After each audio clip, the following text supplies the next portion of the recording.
So Michael Burry, Michael Burry, sorry.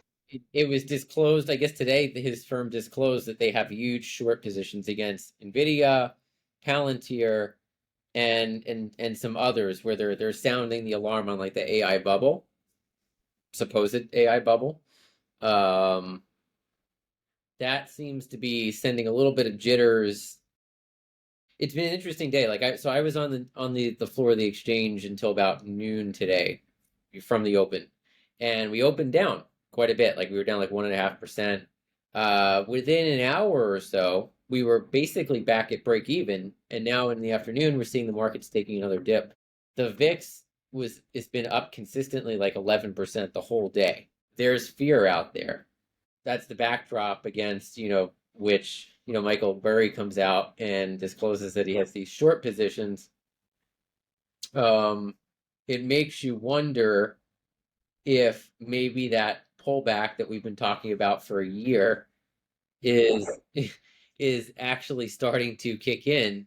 But I was also on the floor this morning with an institutional trader who's got a pretty good track record, and he believes that once the government shutdown ends sometime this month, he thinks it will probably be like mid-November.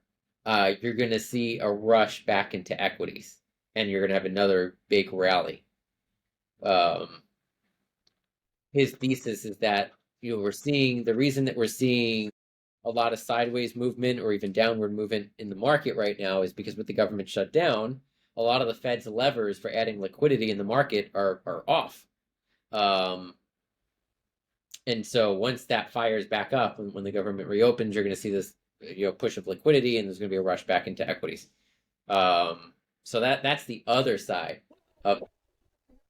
I want to talk about that for a second because fundamentally that makes sense, but it seems to ignore the fact that the deterioration of the job market seems to be accelerating, right? There's True. 60,000 layoffs announced just this week by major corporations.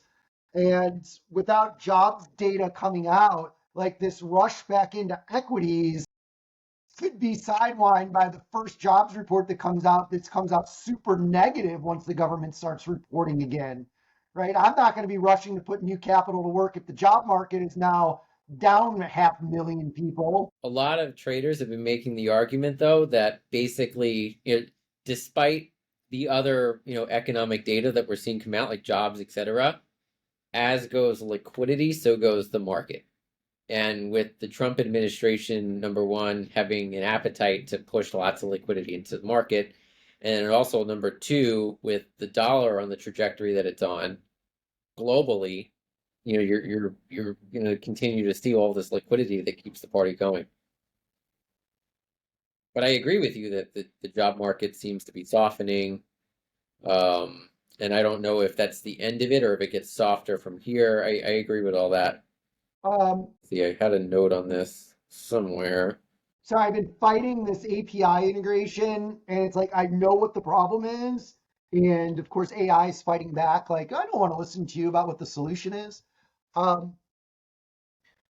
we were joking back and forth on text messaging. So we've been talking over the last few weeks, and I was trying to reform my macro case for segmented investing, right? So you've got software, you've got big cap chips, you've got microchips, you've got quantum, you've got rare earth, you've got energy.